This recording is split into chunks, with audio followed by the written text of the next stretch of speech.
This is Golf with Jay Delsing.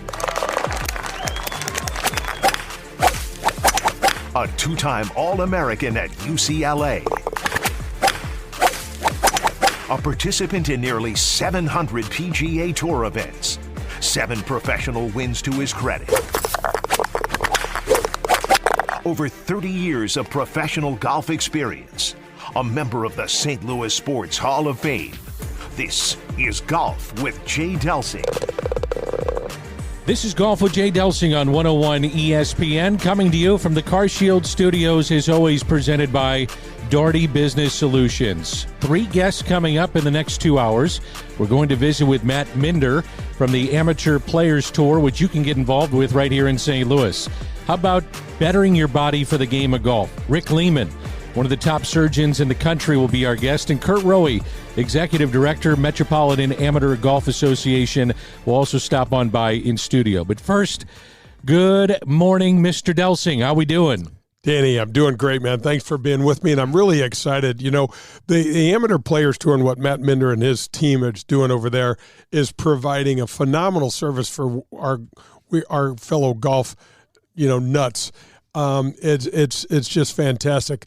Dr. Rick is a rock star, and I can't wait to talk with him. He has been helping me and my family and you and your family, trying to get us back out on the course and back out on the field, and then Curt with the Metropolitan Amateur Golf Association, just fantastic. Okay, big news this past week, just a few days ago, a group of billionaires just bought a piece of the PGA Tour for what could amount to $3 billion. Current annual revenue comes in at around $1.5 billion as the talks drag on with the Saudis and the PGA Tour. Just your initial impression of what you heard.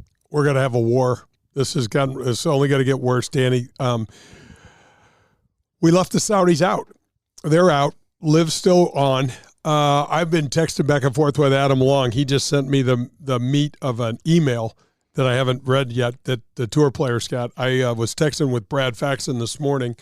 Sorry, that was 2 mornings. Well, I don't know, whenever. Earlier this week. You were texting with Brad Faxon. I was texting with Brad. And you're just name dropping as we go along here. Exactly. That's what I do. And we're all just wondering, I mean, first of all, this evaluation. There has to be an evaluation of what the PGA Tour is worth in order to start paying these players for staying home. What's Jack Nicklaus going to get, Danny? What is Tiger Woods going to get? How about Rory McIlroy? Right. But what is Jack Nicklaus? Out of the conversation. What about Ernie Els? Sure. What about Bernard Langer? What about Champions Tour guys? How about here's a great one. What about Nick Dunlop? Yeah, just turned pro. What happens with him? What does he get? I mean, he won a tournament as an amateur, but he wasn't a member. There are so many gray areas here. I'll just speak from a strictly personal level. I've got a retirement plan and a retirement amount of money, a lot of money, that is in the PGA Tour's name. That you are depending on as life goes on. Exactly. And you start wondering, you start getting into these shouting matches with people like His Eminence or whatever he calls himself from the PIF, and this thing could go a lot of ways. I got to tell you, I hate it. I still hate it. I don't have any sort of sense that the PGA Tour, as the entity that I had once upon a time hoped to be part of, and then had the privilege of plowing and looking for my ball for all those years, is going to look anything close to what we know of. Do you think this keeps players from jumping, at least initially, PGA Tour players jumping from the PGA Tour to live with this influx of cash? I don't. Yeah. Because I think what it's done is just going to increase the offers. I mean, Terrell Hatton just got $60 million. How do you say no when he's had career earnings of $15 to $18 million? Right. How do you say no? Exactly. I mean, it's just going to, I think it's just going to ramp up. I watched a video from the Good podcast where Bryson DeChambeau was just talking about the contingency plan that Liv has, and it's going to make it really good for. I mean, Danny, why won't Liv go to $50 million purses? Sure. What do they care? They have all the money. They've got all. They don't care. They don't care. So you think that players are still going to jump no matter what because the offers are going to be astronomical, and it just won't even matter what the PGA Tour comes back with. It doesn't matter because the tour, you still got to go out and earn the money the way that we all signed up for the PGA Tour. That model is being challenged right now because they're paying everybody ahead of time. So they're hoping that this cash infusion promises to keep those loyal to the tour financially satisfied in performance-based incentives over the next 5 years. Right. I just don't see it either, Jay. I don't know if there's enough money to keep them from jumping. I mean, here's what they're trying to do, and I get it. They got Jay Monahan saved his bacon temporarily, in my opinion, by getting Tiger on the board. Also put him on as a term, Danny, with unlimited term. No, there's been no conversation about how long Tiger's going to stay on. Is it another week or is it going to be the rest of his life? We have no idea because Tiger only cares. He doesn't care about this money. He only cares about his legacy. He only cares about all the records and all the things that he has spent his life's work trying to do. Okay. And great. Okay. They engage this third party group. $3 billion are going to be input into the PGA Tour. What are the terms? When do they get their money out? What sort of payoff do these guys get for this influx of cash? It's not free. Right. We didn't hear any sort of terms on things like that. And then what's going to stop the LIV from just tripling or quadrupling? That's what's going to happen. 8 different billionaires a part of this with big connections in the financial world. You're talking about sponsorship. You're talking about trying to keep some of the people that are leaving the tour, not just players, but also sponsors. Right. I wonder if that's a big factor. Can be. It is a big factor, but I wonder if it can be what they think it is here at the onset of what they're doing. I think this is going to work to a degree. But what's good? So let's just say this does work, D. So you've got Arthur Blank, you've got Mark Antanasio. He is the owner of the Brewers. You got the Fenway Sports Group that's jumping in. Right. So we got big, weighty people on this side, right? They don't have the money that the PIF does. Now let's say that it works though, and we have our stable of tournaments. We have our players, whomever they are, let's just say they stay put for now, and we have our sponsors that go, okay, we like this. You're gonna eat what you kill. Obviously, it's a hell of a lot more than it was when we started, but we're going to try to keep the meritocracy intact, and you've got to go play for your dough. Danny, this week at Pebble Beach, there's 80 players playing for $20 million, and there's no cut. Right. There's no meritocracy there. Sure. I mean, you get last place money is probably, I think you and I talked about this. Last place money is probably $100,000. I only made 3 checks in my life over $100,000. Sure. I mean, and I was pinching myself. You were one happy dude. I was one happy camper. When you think about that, what's going to prevent LIV from saying, all right, we're going to play instead of $20 million? I mean, that's why this reaction that we had as a PGA Tour was wrong, in my opinion, and it's still wrong. We're reacting to something that we can't possibly keep up with. Just stop and let's put together a different sort of product. And if we lose players, we lose players. I mean, that's the only way to look at this thing. Is it a big deal that you have the Rory influence on this, and he's done a complete 180 completely. So that's one guy, but the other guy, and you mentioned him earlier, it's Tiger Woods, and he still moves the needle. He still has influence, and you wonder how much influence he can possibly have on this potential merger between the PGA Tour and LIV. I know. I mean, listen, you and I both know, put a gun to our head, he hates it. Absolutely. I think a bunch of these guys do. You know he doesn't want it. There's Brandel Chambly no one's been more vocal about the murderous regime and all that, and it's on there. He lays it on there pretty thick, okay? But he's not wrong. I mean, what the Saudis have done, they can try to hide behind it. They can try to sugarcoat it. They can put as much whipped cream on this pig as they want. It stinks. Okay, and now they're going into all of these major sports. And I was just going to say that. I mean, sports washing is being done across the board. It's now just being talked about more because I think it's more mainstream than some of the other sports that we're talking about. And some of them are secondary, and some may say that golf is secondary because of the four major professional sports. But for people like you and I and the golf fan out there, this is a huge deal. It's monumental, and sports washing now is in the game of golf. There's no other way to look at it. No doubt. You're 100% right. And, Danny, the one thing that the golf has done is the image that the golfer had always had, the Jack Nicklauses, the Arnold Palmers, iconic guys. They were also in this, they missed cuts. They didn't get paid. They, all of these things were part of what made golf so attractive. It also is a little higher educated player, a little, it's a different category of athlete, okay, if you're going to consider us a sport. It's a different category of athlete, and our demographic is the apple of every marketer's eye.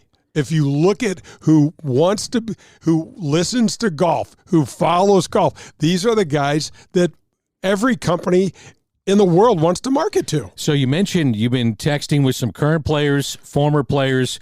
Generally speaking, what are they saying about this? They don't know. Yeah, they're still left in the dark a little bit. Still left in the dark, and unfortunately, I'm not connected with the Justin Thomases, the Jordan Spieths, the guys, Peter Malnati, who's really a good guy. But, these guys are on the board. They're going to know more than everybody else. It trickles down to the rest of the players. But it's such a close shot. But I don't understand, how are they going to choose the 180 players that are going to share in the equity of this too. Yeah. How does that work? And then how much is Rory and Tiger going to get out of the amount of money there's been talk that Rory get 100 and that Tiger would get roughly like 180 to 200, and then the rest of the pot's going to be split up with these players. But Danny, how do you when do you get to cash your equity in? How does that work? What is it worth now? Does it obviously a kid like Nick Dunlap is just beginning his career. He should start from zero.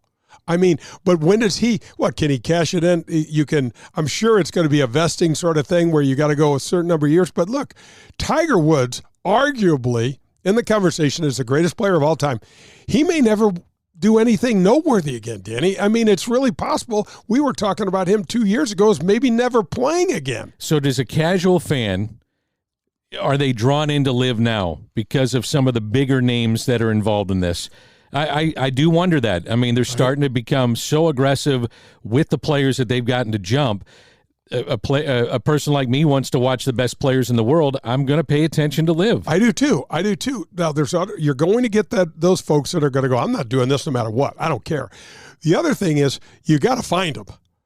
I mean, with all of the money and all of the things, it's almost like, why don't they just create their own network? Yeah. And go right up against the Golf Channel. Why don't they and put this stuff on their own network? I mean, well, they got the deep pockets to do it. Here's the thing, Danny. This thing is so unorganized. Now, they do. They could buy this thing and turn it around tomorrow. That's how quickly, we know what money does. Money talks. But it is so unorganized. John Rahm's team didn't get announced until 2 days before they're competing this week. Right. It's a mess. It's organizationally, it's a disaster. From a business plan, they talk about making money. John Rahm's team is the 13th team, and it's called 13 something or other, and it's mildly interesting, but it's got no value at this point in time. None. How do they create value? What does it look like? Is it possible?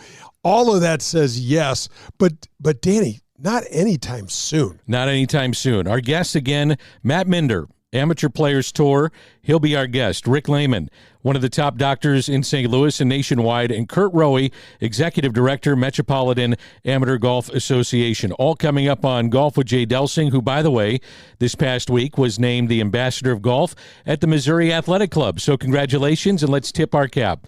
Danny, I'm tipping my cap to you, by the way. Oh, man, I'm tipping my cap right back to you, my friend, because I wouldn't be in the Missouri Athletic Club had it not been for you and making the introduction, and I so appreciate it.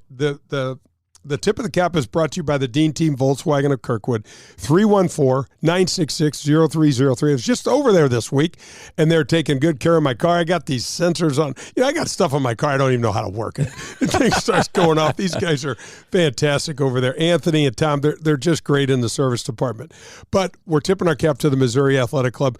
You and I probably have meetings and lunches and stuff over there 3 times a week? Minimum. Yeah. So minimum. And it's so convenient.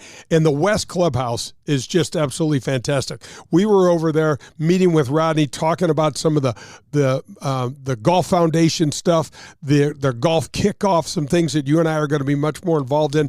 They have reciprocal programs with Glen Echo, with Bogey Hills, with Dalhousie. When you join the Missouri Athletic Club, you have a ton of golf options, and we're just getting started. So it's going to be neat because I really believe we're going to have some influence in there and try to make it even better. And from what did Rodney tell us? They had 400 employees. Yes. It's just amazing. I've worked out there 4 times this week, and I'm doing this wild Stairmaster that just, and you're surviving, kicks my ass. I'm surviving. I'm way up there, and I'm feeling so great about it. I look down. I've only been on there for like 8 minutes. I can barely breathe. It's unbelievable. But it's a phenomenal place. There's all sorts of every sort of workout that you can imagine to get done over there. And we're going to be talking with Doc Lehman here in just a few minutes. And you need to get in there and get your golf on over there. Yeah. So that's the tip of the cap. 314-966-0303. That's Dean Team Volkswagen of Kirkwood, and they sponsor the tip of the cap, and that's the longest-winded tip of the cap I've ever done. So congratulations, Jay Delsing, now the ambassador of golf at the Missouri Athletic Club coming up. See him standing outside our studio walls and windows right now. That's Curt Rohe, Executive Director, Metropolitan Amateur Golf Association.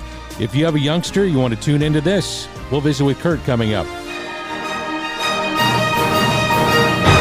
Are you driving an out-of-warranty car? It's only a matter of time before your out-of-warranty vehicle is in the shop costing you thousands of dollars. Auto repair costs are up nearly 20% from last year, which is 4 times the rate of inflation. If an unexpected breakdown happened today, would you be ready for that? Well, now you can be with a plan through CarShield. Even if your car is just over 3 years old, it's still prone to expensive costs. Your car is more than just getting you from point A to point B. Traveling by car is a way of life. From picking up your kids to going to a new restaurant, cars are a daily essential. When you enroll in a car protection plan through CarShield, you can look forward to the following. The price will never go up no matter how many claims you file, or no matter how high the mileage on your car increases. CarShield offers protection plans that start as low as $100 per month. That's $100 per month. They have repair coverage for up to 5,000 different parts of your vehicle. Plus, when your car breaks down and you're stuck on the side of the road, you get 24/7 coast-to-coast roadside assistance. You also get complimentary towing and rental car options.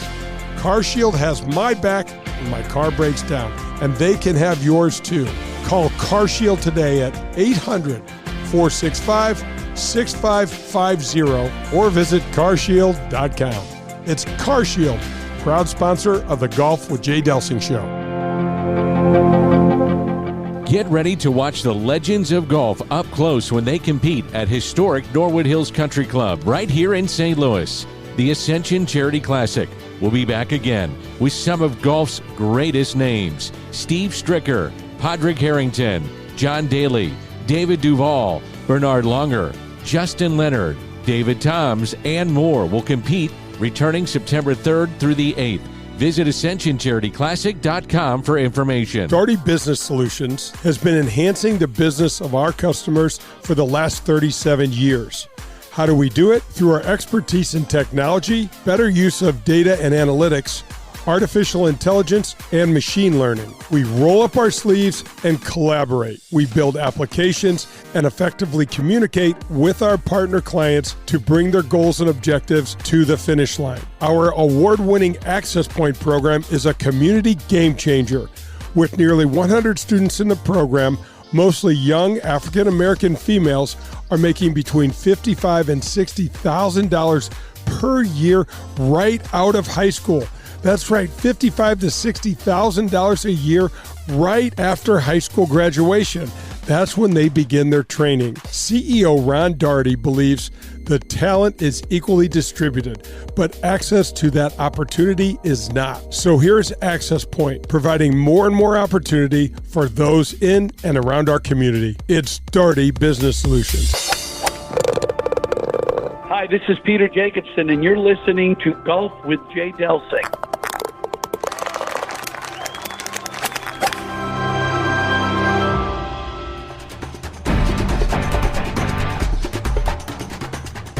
I'm delighted to welcome the Amateur Players Tour to the Golf with Jay Delsing show. The APT team has worked so hard to establish a national golf tour for amateurs. Folks, don't miss out on this opportunity. If you love golf and ever wondered what all the fuss about tournament golf is, then this tour is for you. We just released the 2024 schedule, and it is a beast. There's 21 events currently in the metropolitan St. Louis area, with many more to come. But check out these golf courses: Paynes Valley, Ozark National, Stonewolf, Ambrier, Persimmon Woods, Gateway National, and a 36-hole event on Norwood's West Course, and many more. Okay, so the courses are certainly cool and nice, but what's really neat is the way the events are run and how they are run.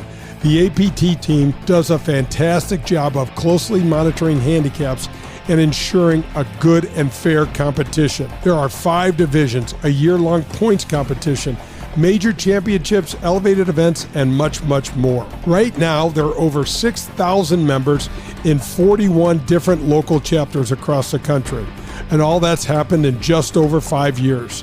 Join now and don't miss out on the best tournament golf in the country, run for amateurs by amateurs themselves. Go to amateurplayerstour.com. That's amateurplayerstour.com.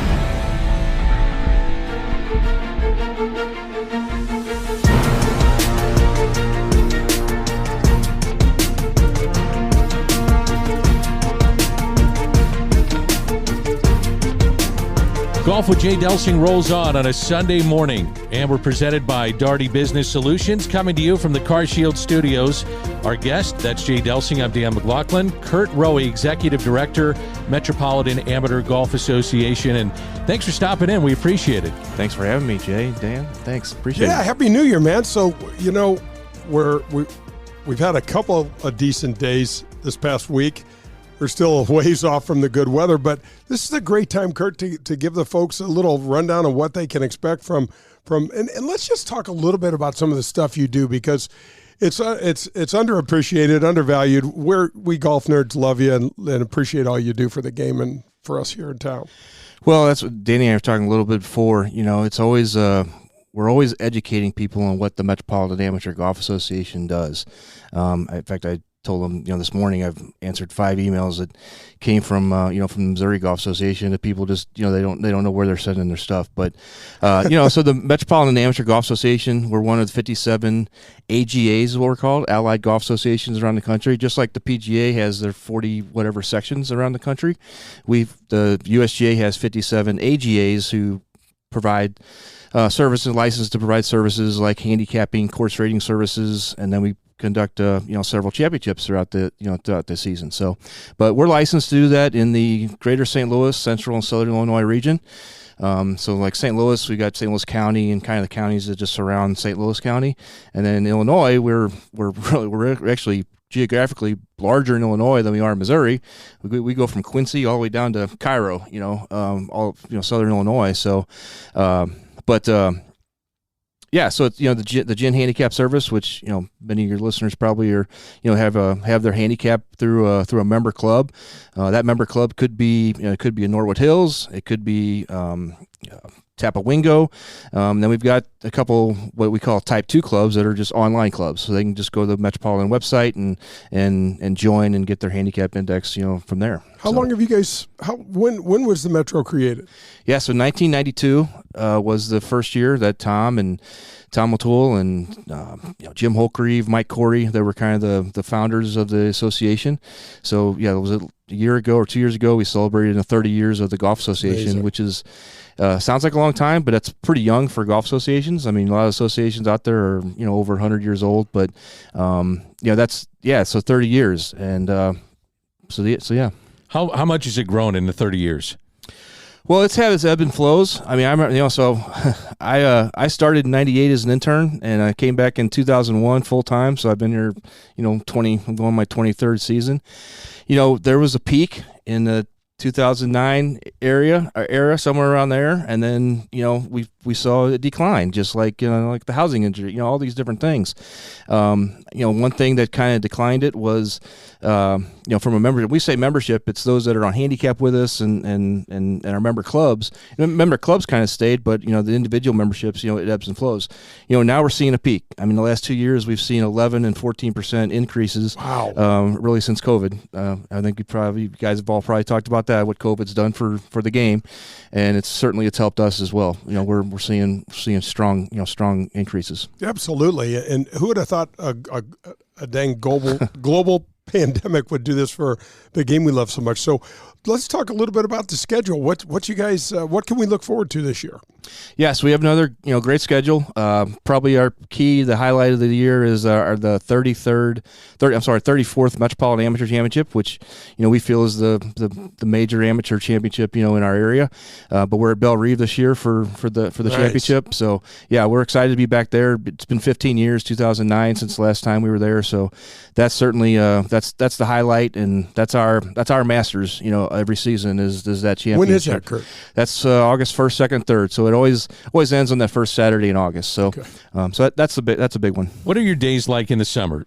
3, 4, 5 months. It must be nonstop for you and your staff. It is. The running joke I've always used when I'm interviewing interns and stuff is 50-hour work week. That's a vacation week in the golf business. So strap in and get ready. It's a big season. So. But yeah, it just depends. I mean, championship tournament days, those start at 4:30, 5 o'clock in the morning, and hell, they can go till dark. Well, how many tournaments are you running? Gosh, I think tournament days, we have like 37 tournament days. We've got 13 of our own championships. I always get that number, 13 of our own championships. We'll do 8 USGA qualifying rounds this year. So, we do qualifying for the U.S. Open, Women's Open, U.S. Amateur. So we have 8 of those. And then we run another called our Metropolitan Amateur Series of events too. So, Curt, do you ever attend the national championships? Do you go to... I know I've seen you at some. I know you don't go to all of them, but it's kind of a treat to get to go see some of those. It is. It's been a few years. I haven't since COVID. I have not been to any, and I've been invited in the past to go and officiate. At some national championships. But yeah, I haven't since COVID. I haven't. They've USGA's kind of changed their model a little bit about their volunteers, and but so hopefully I'll get back there one of these days. So. You talk about officiating, and people have no idea how demanding that is. And yeah. First of all, from a time standpoint, but second of all, in this game, you cannot predict what might happen. I mean, there's a book. We should talk about this sometime, Danny, because it's a much deeper story. But there's a decision of golf books that are encyclopedia volumes of odd things that have happened, and like a bird, your ball's in the middle of the fairway and a bird comes up and picks up your ball. You watch your ball go. So the crazy stuff of the game. Yeah, crazy stuff. Or what, is there anything that sticks out in your mind, Curt, that might be the most peculiar ruling or circumstance you were involved in? Oh, geez. Man, that's a good question. Nothing comes to the top of my mind that I can think. Bird going and picking up your ball would probably be one. That would probably be it. Yeah, that would definitely be that would be a good one. We were playing down at the TPC, and I think it was Brad Fable hit his ball onto the 17th green, and a seagull came, swooped it up, carried it about halfway across the water, and dropped it right in the water. So what was the ruling? He got to replace it. Okay. But it happened in front of, say, 20,000 people, Yeah. 30,000 people, and everybody just laughed. And now they're like, now what do we do? Yeah, that video was in the USGA PGA Rules of Golf Workshop for years. I don't know if it still is, but yeah, for a long time that video was in there. So having said that, what's an aspect of the game that you might look at and say that probably needs to change with all the tournament golf that you see? Oh my gosh. Probably, and one of the biggest changes that occurred, 2 or 3 years ago, that I've heard about, and I tend to agree, is that when they changed the searching for the ball from 5 minutes to 3 minutes. That 3 minutes goes quick, baby. Yeah, it goes quick. And to me, I think a good change would be is you can adjust that based on your tournament conditions. I mean, 3 minutes on Saturday morning with the guys at the club is one thing, but we're conducting the championship at Belle Rive under championship conditions where we're asking them to have 4-inch rough, and that changes things. And so 3 minutes goes a lot quicker when you're just depends on the conditions. So I don't know, that would be. And that's just coming off the top of my head. That's always been, I've heard that, and I kind of agree with that. That would be a. How do you fall, Curt, on this golf ball rollback issue? Danny and I've talked about it a lot. I would love to get your take on it. I got to be honest, Jay. I don't think it's that big of a deal. If I'm being completely honest, I wasn't sure first, but then we actually had a Zoom call with Mike Wan like the day before it. They made the announcement, and to hear his explanation of how they're going to test this ball, and that's really the rollback. Is this testing has been kind of archaic for so long. I think we're talking 5-6 years down the road. Technology is going to continue to get better. I mean, and so people are going to.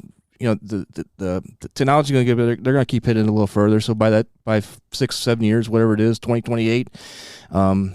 I don't see it being as big of a deal. And interesting. I was at the Gateway PGA Awards banquet, and I had Ed Schwent ask me about it that night because it came out like the day before, and when I was explaining to Ed about the testing and all that, he's like, I wholeheartedly agree because I've seen it in the last 9 years, using TrackMan and all the stuff that they're using.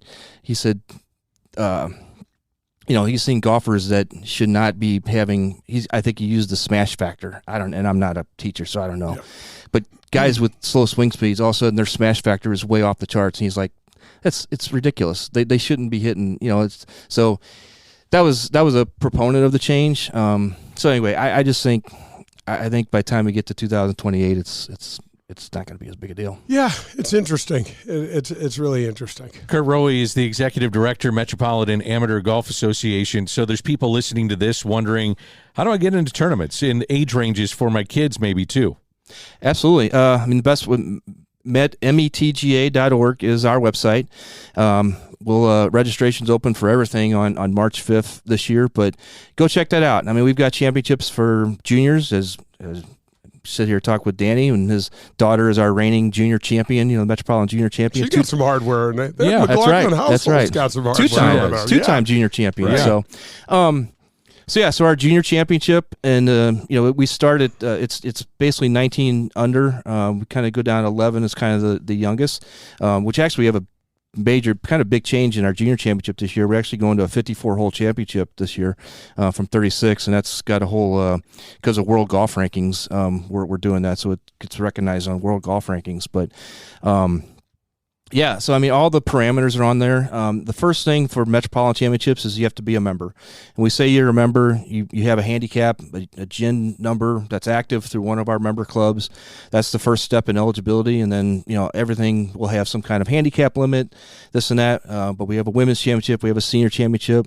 And I'll probably like to point out our amateur series. Our amateur series was created 12 years ago, and the goal there was to get the non-competitive golfer an opportunity to compete, really. And that you can find, we got senior division, super senior, we got gross, net, we got, basically if you play golf, we got a spot for you to play in those events. And that's a season-long event. What's the best part of your job? Oh, man. I've been fortunate to go a lot of places, be around this great game. We don't have time for my backstory. I'm not a golfer. I didn't grow up around the game. I was a baseball player, played baseball in college, just happened to stumble upon this game because I started caddying at Boone Valley back in 1992. So So there's so many, but still today, one of my favorite things is at the USGA qualifyings. And at the end of the day, when that person has qualified to go play in a USGA championship and you offer them that certificate, Jay's played in US qualifiers, he's qualified. But, you get the guy who's maybe played in 35 championships like a Skip Burkmar, but you get that one guy who has been playing in those for 30 years and he finally is going to go play. It's special. It is special. And, my first time I ever saw it was, I think it was in 98. I was an intern, and U.S. Open sectional qualifying was at Boone Valley. And Mark Wilson, who now is, Sure. I think, an announcer. Yeah. I think back then PGA he was Tour playing Live he was playing on the Hooters Tour or something like that. But he qualified, and I'd never forget Tom. It was Tom then. Tom asked him, said, "Do you accept this qualifying certificate to go play in the United States Open?" And I mean, he was crying because he's a young player then, but he's going to play in the U.S. Open, and that's stuck with me, and it's still one of my favorite things I get to do. There's nothing like those medals. I'm so proud of the medals that I have from the amateurs that I played in. If you happen to be the low qualifier, you get a medalist. I've got a few of those. They're really cool. You got a lot of those. I got some of those. That's awesome. So somebody goes to the website. What are they going to see? And how do they navigate it so they can find out about what dates and where they want to go and so on and so forth? At the top, there's different menu items. Championships is the one you go to. That drops down. You got, like I said, you got Metropolitan Championships, qualifying rounds, amateur series. But click on which of those that you want to look at, and that'll get you all the information. And let's give the website one more time. Yeah, METGA, like Bet Golf Association, METGA.org. All right, buddy. Thanks for coming Thanks for being with us, Curt. Oh, man, appreciate it, guys. Keep doing what you do. We need you. Thank you. Curt Rohe, Executive Director, Metropolitan Amateur Golf Association. This is Golf with Jay Delsing, and we'll be back with more in just a moment.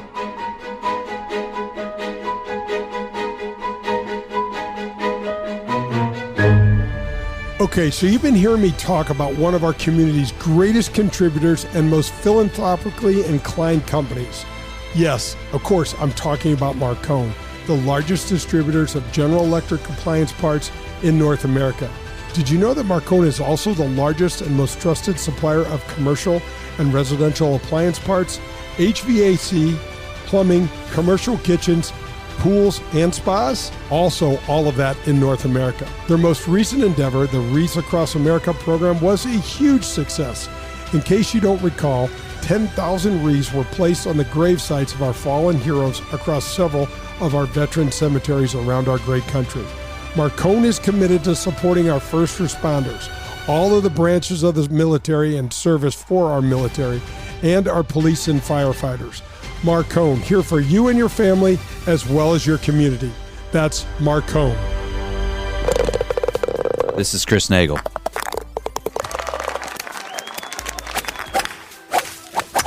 And you're listening to Golf with Jay Delsing. Hi, this is Adam Betts from Family Golf and Learning Center. At FGLC here in Kirkwood, we feature a double-decker driving range, 2 large grass tees with Tahoma Bermuda grass. You want to work on your short game? We have a short game area too, which features a 20,000 square foot green, 3 bunkers, and Zoysia surrounds. Also at Family Golf and Learning Center, don't forget about our 9-hole par 3 course, the indoor TrackMan simulators, and our performance center. If you're looking for the best golf instruction, regardless of skill, we can help. Find out more at FamilyGolfOnline.com. That's FamilyGolfOnline.com. Family Golf and Learning Center. We make St. Louis better at golf. If you're in the market for a new or used vehicle, any make or model, then you need to visit the Dean Team Volkswagen of Kirkwood. They are the official vehicle provider of the Golf with Jay Delsing show. My daughter and I both drive vehicles supplied by Colin and the Dean Team Volkswagen of Kirkwood. And the reason we have them is because we know we can trust them. They made the car buying experience painless and very easy. Their customer service is second to none. They provided my daughter with a loaner car when her Passat needed repairs. Every single step of the car buying experience was taken care of for us. You can reach Colin at 314-966-0303, and he will answer all of your questions and put your mind at ease. The Dean Team Volkswagen of Kirkwood has new or pre-owned vehicles to be purchased or leased, whichever you prefer.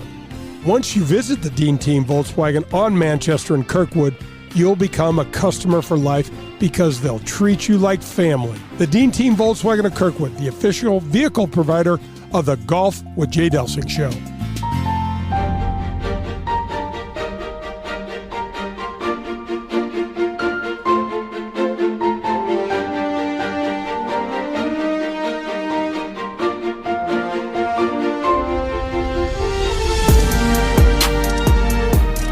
Golf with Jay Delsing rolls on this Sunday morning on 101 ESPN. Our thanks to Curt Rohe, who stopped on by from the Metropolitan Amateur Golf Association. And MAGA does some really good things here in St. Louis, especially for the kids. Oh, no, they absolutely do, Denny. And I got to tell you, you can't be a U.S. citizen, a U.S. golfer, and not want to win U.S. Open. That's all there is to it. Or win the U.S. Amateur. You've always told me that the U.S. Open would have meant more to you than even the Masters. I think I really, it was just kind of the way. The Masters has overwhelmed me as I've gotten older. So I might change my tune a little, but I still say I want to be the U.S. Open champ. That's what I want to be. Anybody can qualify. That's the beautiful part. I can go out next week, start preparing, and have a chance to. Now, it's not going to happen, but I could. Not right now. But to be our nation's champion, that is a big, big deal. That's a big deal. And, you know, I've got a lot of those medals that they've handed out, and, Danny, they're so cool. You know, they're just so cool. They're so, you know, when you go play in a U.S. Open, they give you a money clip or a bet, you know, but it's your access to get in, and you keep those. And I've got a lot of those. I got to figure out a way to display them, but they're just super cool. Well, we talk about some of the news and notes around the PGA, LPGA Tour, just golf in general. Pebble Beach happening. They'll wrap it up today. I was watching just a practice round.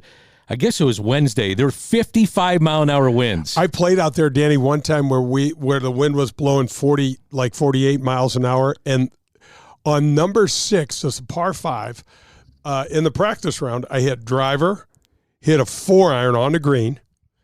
This day, I hit driver, 3-wood, 3-iron, got me to the cliff at the bottom. I tried to hit an 8-iron, strolling straight up in the wind. I tried to hit an 8-iron because I had to get up the hill, and I couldn't get up. I hit an 8-iron halfway up the hill, so I had driver, 3-wood, 3-iron, 2 8-irons, a chip and a putt. What is that, 7? Yeah. I don't know what it was.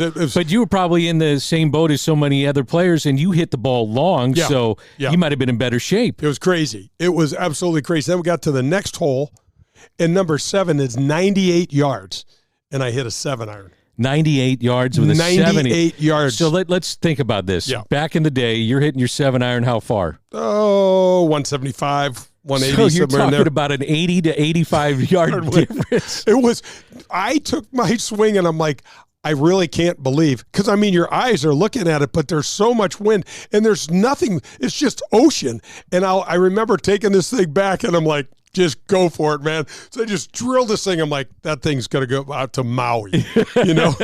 And where did it go? It went on the front edge. Did it really? So you still were short? Still short, yep. That's incredible. So that ball went that 7-iron probably went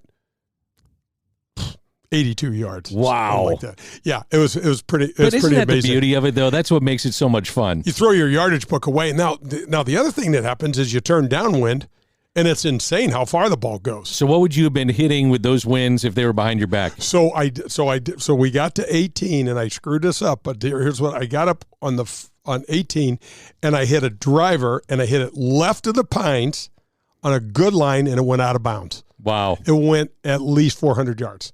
So I took up my next. I couldn't believe where the guy said. He goes, that ball's out of bounds, and I'm like, unreal. I mean, and so I took my 3-wood out and aimed it right in the middle of the ocean, and just hit this thing down there. And I had a 5-iron left in, a 3-wood 5-iron. I still screwed that up too, but it was unbelievable. So when you're playing at Pebble Beach, the hardest thing about playing at Pebble Beach is that you are truly at sea level. You are not getting any benefit from. It's never warm there, so that ball never pops enough. So it's everything you got, and the ball doesn't roll. So if I'm watching today, final round of Pebble Beach as a viewer, and you'll be watching with me. So what do you, you're a trained eye. to the non-trained eye, like myself, a casual golf. I'm more than a casual golf fan. I love it. You're a junkie. I'm a geek. Yeah. So I'm in. But what should I be watching? What do you think I should be watching with this? Well, is it the wind? Yeah. So watch the way the players are trying to direct the ball in the wind, and obviously with this much wind, it is intense. The forecast is horrible for today, so I don't know what it's going to look like out there, but it's horrible. It's mid-50s with maybe an inch of rain. Who knows? Maybe it'll blow out because of this much wind. But watch the guys' finishes and with those lower finishes, it helps you keep the ball low. And one of the things in the wind, it's super important to not try to hit it too hard, because the harder you hit it, unless you're extremely skilled like these guys are, your ball's going to climb. Because the more speed you put on there, the more spin the ball's going to have. And so it's really, really important. Where does it rank for you, Pebble Beach, in terms of some of the best places you played? Everybody says it's a bucket list. You got to do it. Got to do it. Danny, you can get days out there where the wind doesn't blow and play the very back tees and go, this course is not very hard. And then go out the next day and go, I can't finish. It's really like that. And I think that's the beauty of it. I mean, I played in the 92 U.S. Open out there. I was 4 under par after 7 holes. And that's when the winds picked up. And that's where Colin Montgomery got in and finished even par, like 3 hours ahead of everybody else. And they said, here's your U.S. Open winner. Tom Kite wound up chipping in like 3 times and played an amazing round of golf and won the U.S. Open out there. And I wound up shooting 76. Wow. After starting the way you did. 4 under after 7. I was in the top 10. Yeah, it was brutal. Wow. I'm over it. So I want to ask you. I'm not over it. I can tell. I want to ask you, because our guest coming up will be Rick Lehman, who's one of the top orthopedic surgeons and just surgeons in general in St. Louis and sports medicine. When you were playing, what was the typical injuries that you saw? Was it back injuries? Was it neck? The things that golfers have to deal with day to day? It was mostly back. A lot of the guys had wrist injuries. Like, so when I was younger and watching the guys, and we first started getting this fitness trailer out there because we didn't have any of that before. So guys were in there all the time for their backs and mostly for that lower, the lower back. And then there were a lot of guys that started getting wrist injuries. I would watch a lot of people. D.A. Wybring's a guy, a bunch of people that would wind up having their wrists taped. DA's a local guy, too. Yeah, it's Quincy, Illinois. That's right. He's just a great guy. We should get him on the show sometime. He's got some fun stories. Absolutely. That's Jay Delsing. I'm Dan McLaughlin. Coming up, we'll visit with Rick Lehman. You know his voice. You know the name. That's next on Golf with Jay Delsing. Do you remember the golden rule? I'm sure you do, but just in case, it goes like this. Treat people the way that you'd like to be treated.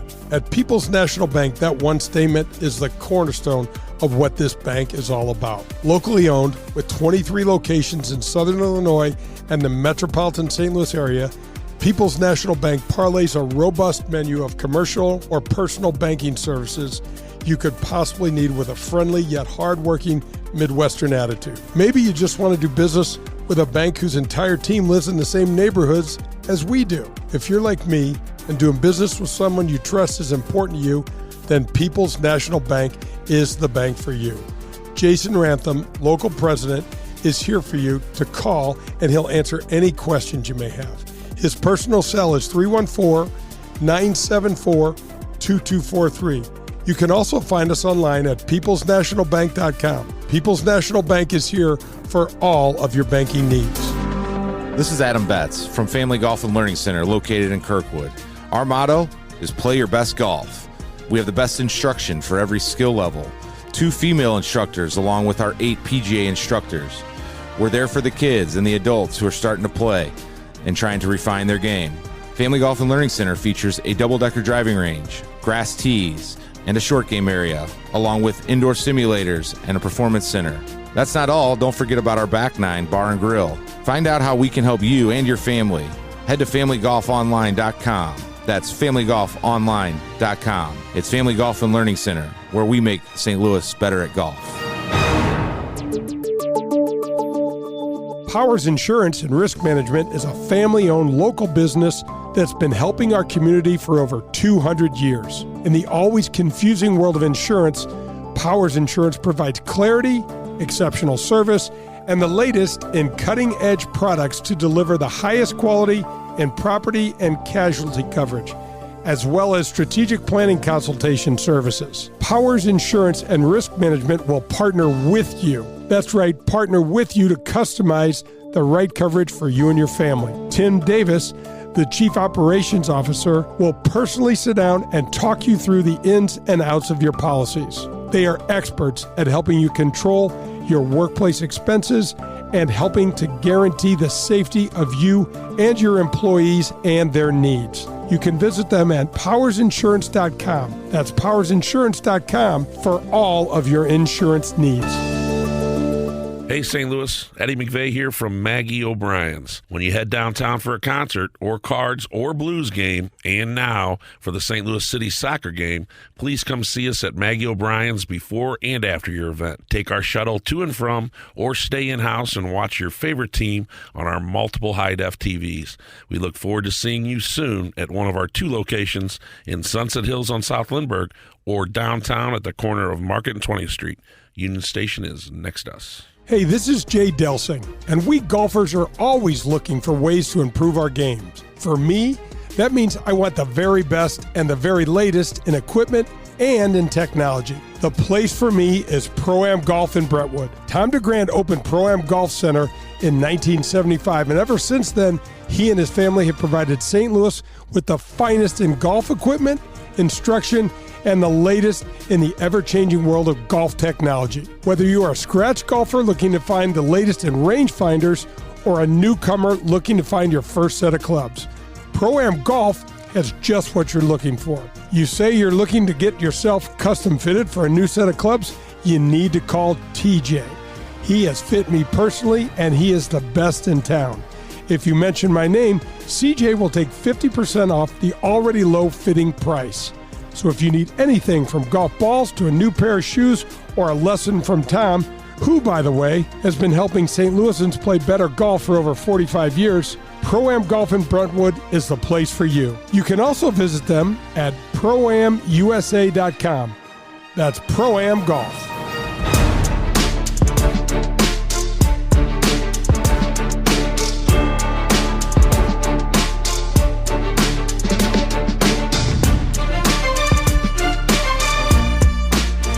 Golf with Jay Delsing on a Sunday morning. We're presented by Doherty Business Solutions and coming to you from the CarShield Studios. That's Jay Delsing. I'm Dan McLaughlin.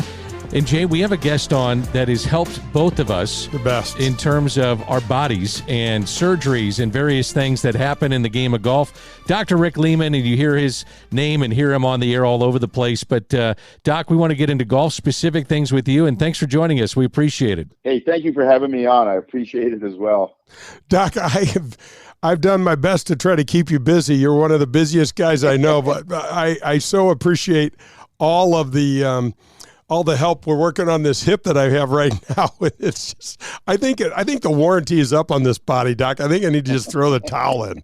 Well, hip injuries in golf are common, and wrist injuries in golf are common, and shoulder injuries in golf are common. It's a repetitive sport.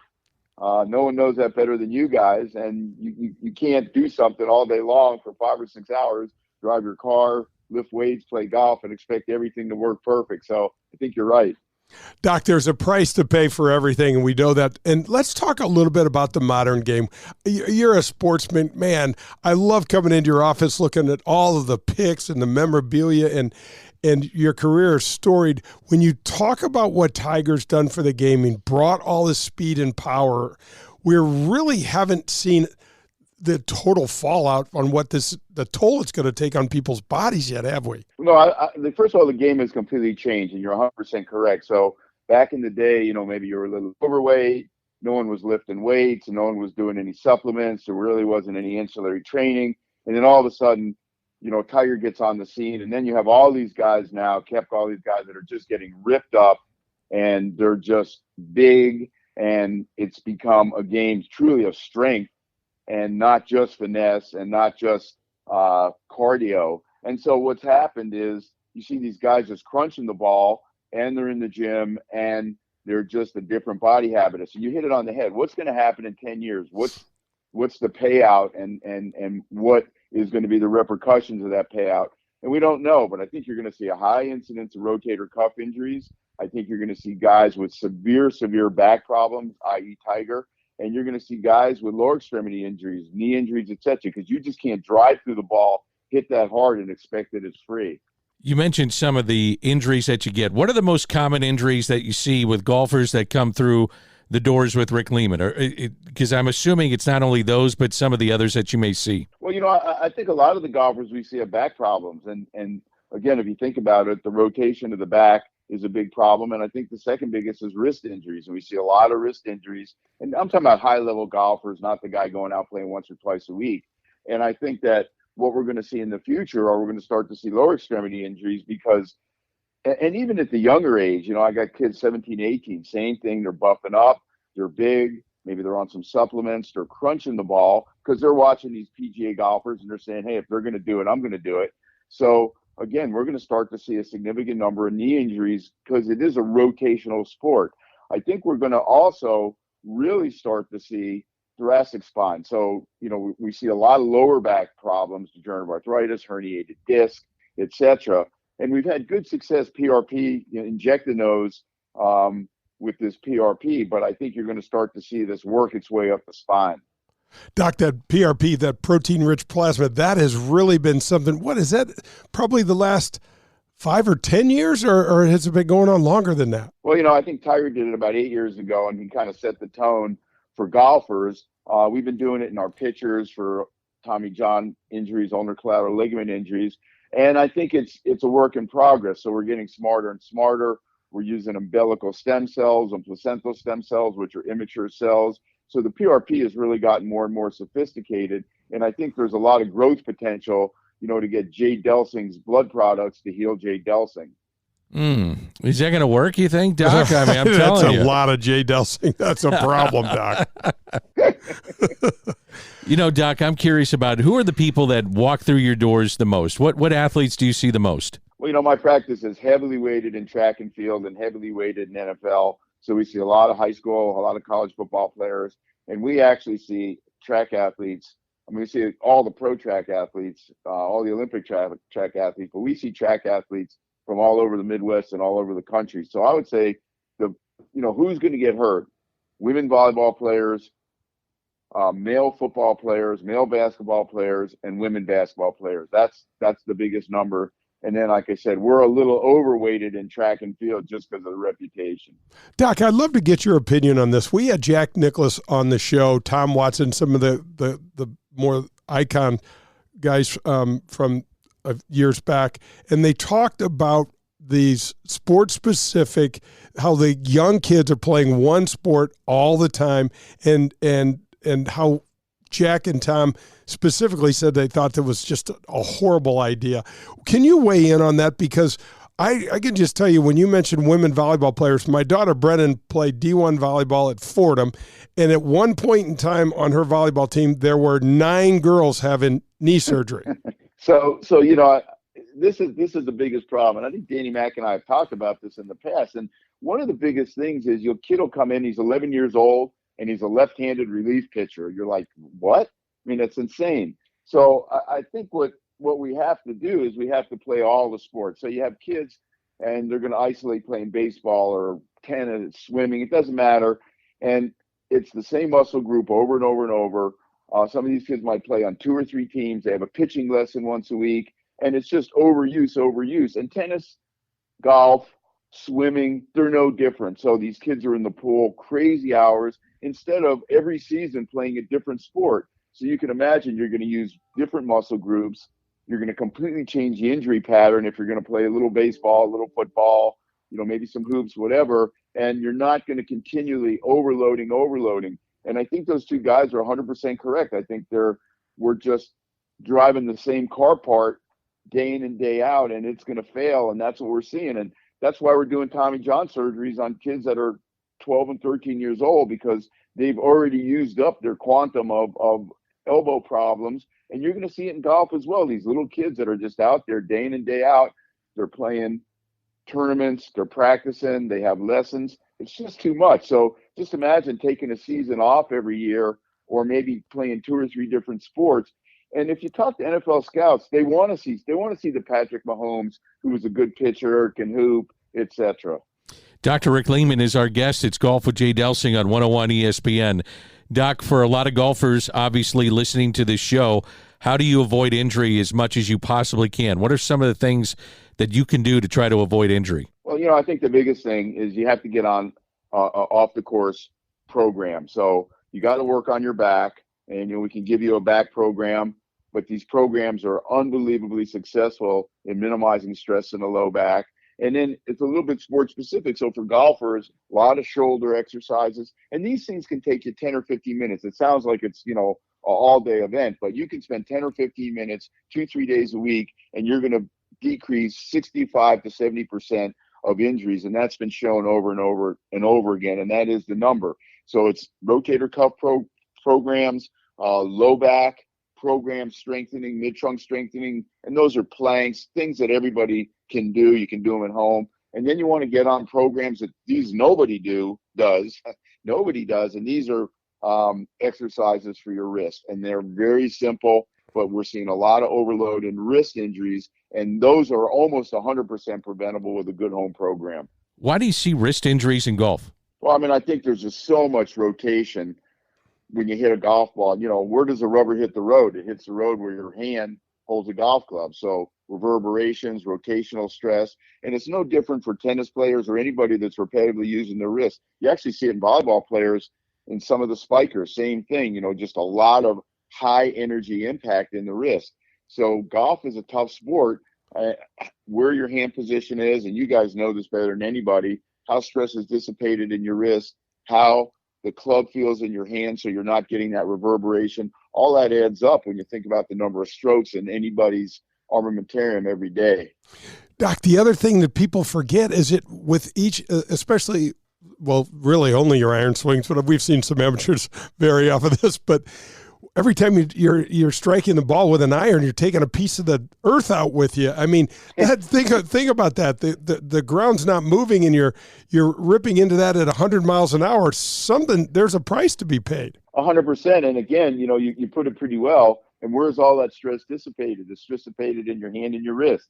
So, you take that divot, and as you said, the ground's not moving, so enough force to displace the dirt, hit the ball.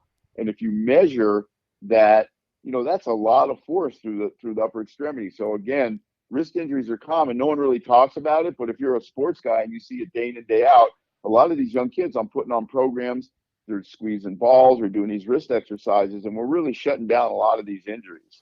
That's fantastic. Doc, one of the things, you've been doing this for so long, and you know the human body better than anyone ever.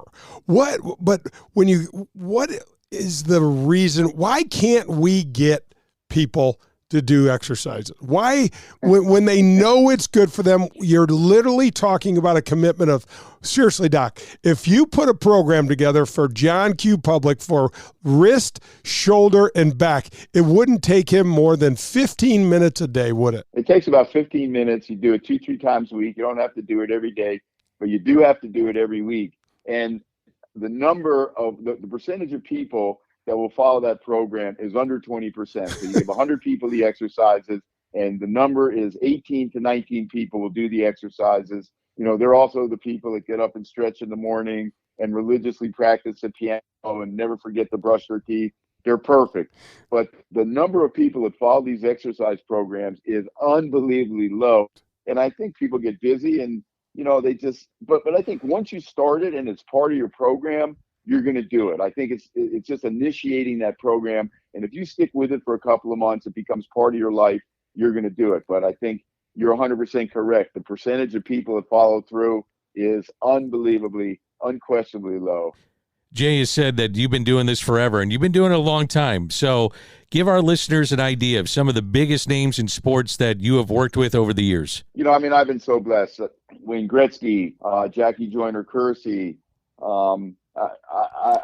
if you come in the office, Jerome Bettis, the track and field, everybody in track and field, Ty Law, Brett Hall, I could go on and on. But, I think that when you go through, Patrick has been in the office, Mahomes, when you go through it over and over and over again, you just realize that this is just a group of people that are just different. The Jay Delsings of the world, the great golfers, the great tennis players, the great football players, they're just different than everybody else. And I just think that it's really been an amazing ride to be able to take care of these people.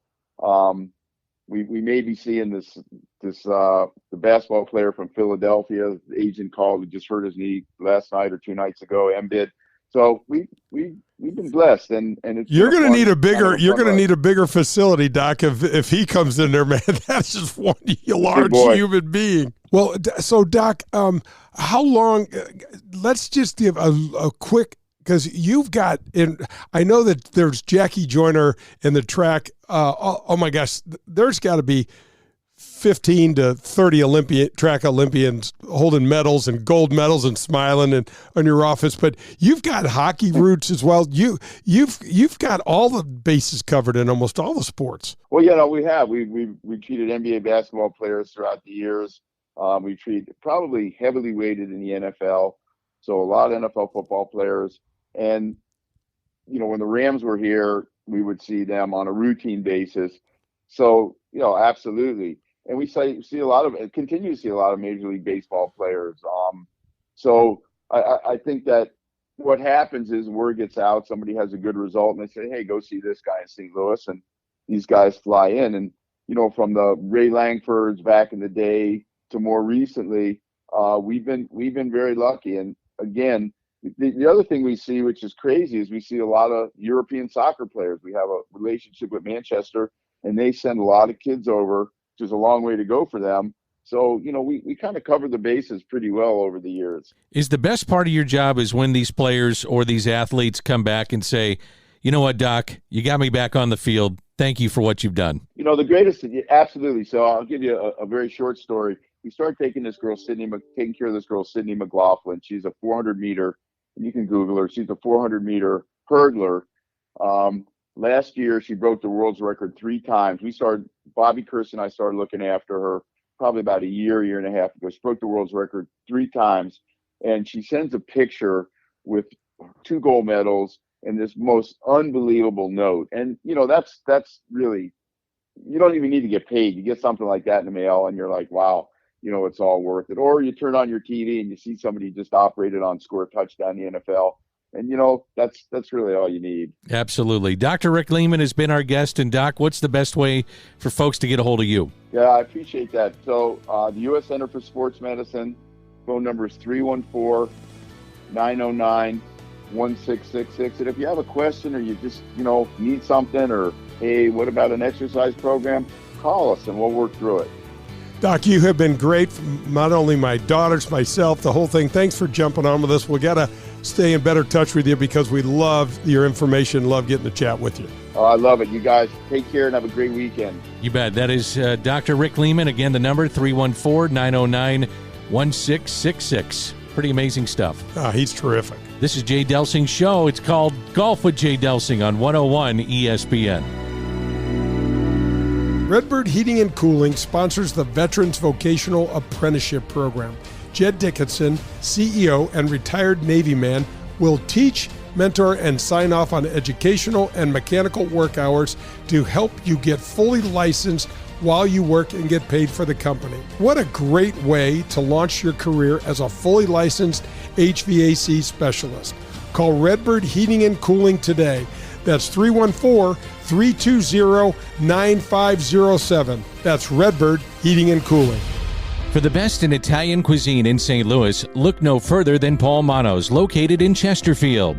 It's traditional Italian cooking, and their best ingredient, it's their tradition. It's cooking like Paul's grandmother used to make, and like his mother still prepares today. There are no corners cut at Paul Manno's. From greeting you at the door to the pasta you'll share with your family, Paul Manno's is committed to bringing you their very best anytime you share a meal at their place. It's Paul Manno's, located in Chesterfield. Hey, this is Jay Delsing for SSM Health Physical Therapy. Our golf program has the same screening techniques and technology as the pros on the PGA Tour use. SSM Health Physical Therapy has the Titleist Performance Institute trained physical therapists that can perform the TPI screening on you, as well as use the K-Vest 3D motion capture system. Proper posture, alignment, etc. can help you keep your game right down the middle. We have 80 locations in the St. Louis area. Call 800-518-1626 or visit them on the web at ssmphysicaltherapy.com. Your therapy, our passion. You're listening to Golf with Jay Delsing. To connect with Jay, log on to jdelsinggolf.com. You'll see the latest in equipment, find the latest innovations in golf, and get tips from a PGA professional. That's jdelsinggolf.com.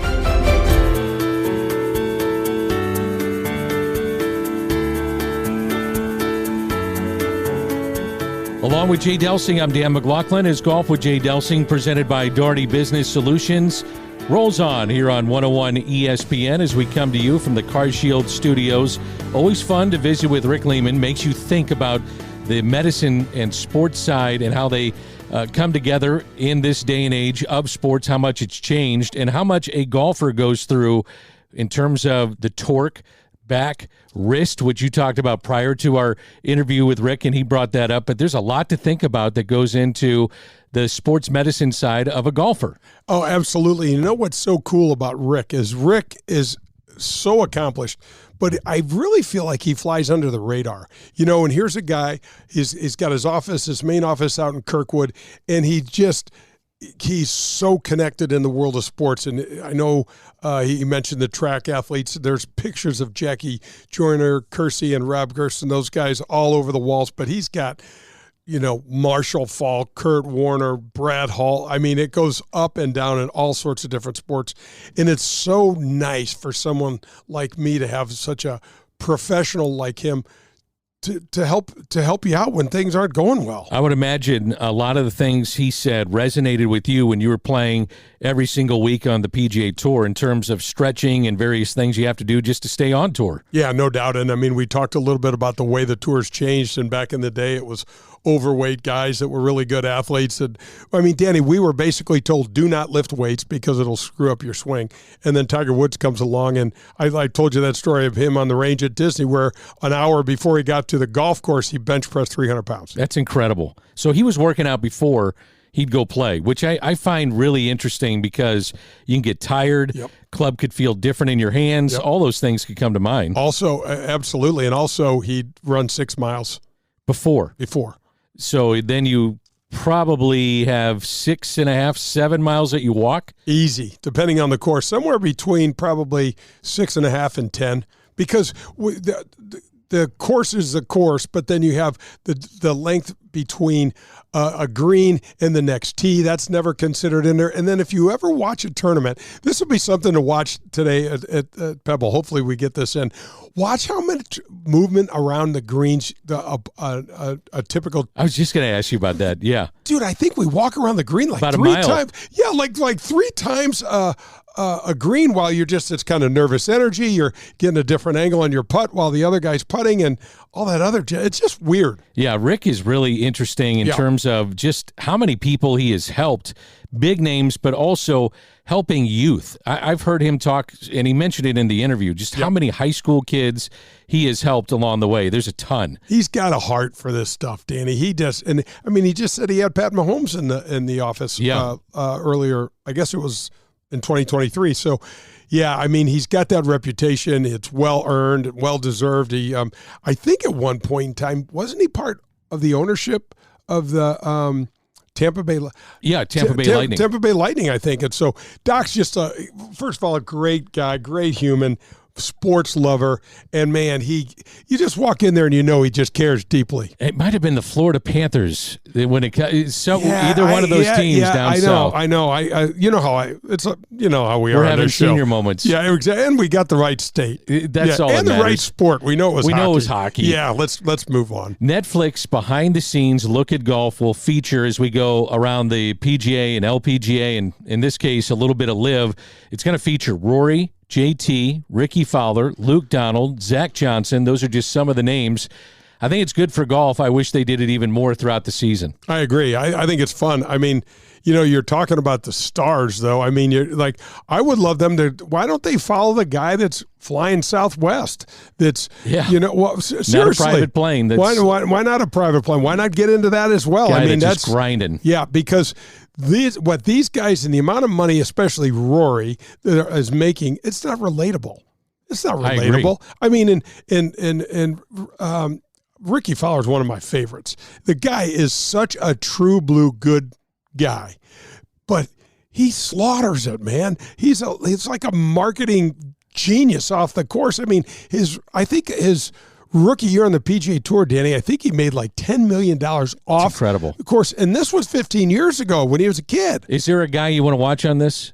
If DJ is featured, I want to watch DJ. I want to see a little bit behind the scenes of Liv. I agree. I would watch. I like it all. Rory, despite the 180 reversal on Liv and everything, I still am a huge Rory fan.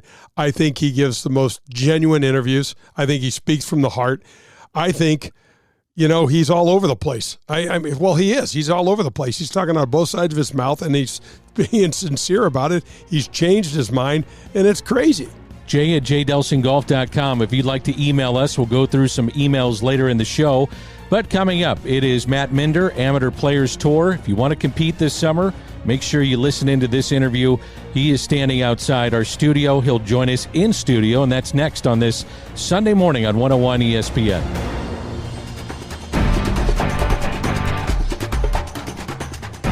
I'm delighted to welcome the Amateur Players Tour to the Golf with Jay Delsing show. The APT team has worked so hard to establish a national golf tour for amateurs. Folks, don't miss out on this opportunity. If you love golf and ever wondered what all the fuss about tournament golf is, then this tour is for you. We just released the 2024 schedule, and it is a beast. There's 21 events currently in the metropolitan St. Louis area, with many more to come. But check out these golf courses: Paynes Valley, Ozark National, Stonewolf, Ambrier, Persimmon Woods, Gateway National, and a 36-hole event on Norwood's West Course, and many more. Okay, so the courses are certainly cool and nice, but what's really neat is the way the events are run and how they are run. The APT team does a fantastic job of closely monitoring handicaps and ensuring a good and fair competition. There are 5 divisions, a year-long points competition, major championships, elevated events, and much, much more. Right now, there are over 6,000 members in 41 different local chapters across the country, and all that's happened in just over 5 years. Join now and don't miss out on the best tournament golf in the country, run for amateurs by amateurs themselves. Go to amateurplayerstour.com. That's amateurplayerstour.com. For the best in Italian cuisine in St. Louis, look no further than Paul Manno's, located in Chesterfield. It's traditional Italian cooking, and their best ingredient, it's their tradition. It's cooking like Paul's grandmother used to make, and like his mother still prepares today. There are no corners cut at Paul Manno's. From greeting you at the door to the pasta you'll share with your family, Paul Manno's is committed to bringing you their very best anytime you share a meal at their place. It's Paul Manno's, located in Chesterfield. Are you driving an out-of-warranty car? It's only a matter of time before your out-of-warranty vehicle is in the shop costing you thousands of dollars. Auto repair costs are up nearly 20% from last year, which is 4 times the rate of inflation. If an unexpected breakdown happened today, would you be ready for that? Well, now you can be with a plan through CarShield.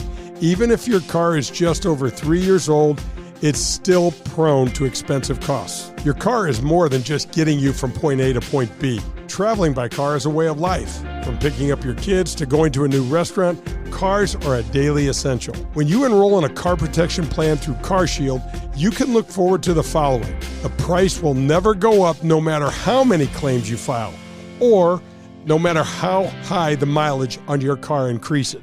CarShield offers protection plans that start as low as $100 per month. That's $100 per month. They have repair coverage for up to 5,000 different parts of your vehicle. Plus, when your car breaks down and you're stuck on the side of the road, you get 24/7 coast-to-coast roadside assistance. You also get complimentary towing and rental car options. CarShield has my back when my car breaks down, and they can have yours too. Call CarShield today at 800-465-6550 or visit carshield.com. It's CarShield, proud sponsor of the Golf with Jay Delsing show. Get ready to watch the legends of golf up close when they compete at historic Norwood Hills Country Club right here in St. Louis. The Ascension Charity Classic will be back again with some of golf's biggest names: Steve Stricker, Padraig Harrington, John Daly, David Duval, Bernard Langer, Ernie Els, and more will return September 3rd through the 8th at Norwood Hills. All tournament proceeds go to area charities serving North St. Louis County youth and families. Sponsorship opportunities, pro-am foursomes, and more information available for you at AscensionCharityClassic.com. Hi, this is Adam Betts from Family Golf and Learning Center. You're listening to Golf with Jay Delsing. Hey, St. Louis, Eddie McVeigh here from Maggie O'Brien's. When you head downtown for a concert or cards or blues game, and now for the St. Louis City soccer game, please come see us at Maggie O'Brien's before and after your event. Take our shuttle to and from, or stay in-house and watch your favorite team on our multiple high-def TVs. We look forward to seeing you soon at one of our 2 locations in Sunset Hills on South Lindbergh or downtown at the corner of Market and 20th Street. Union Station is next to us.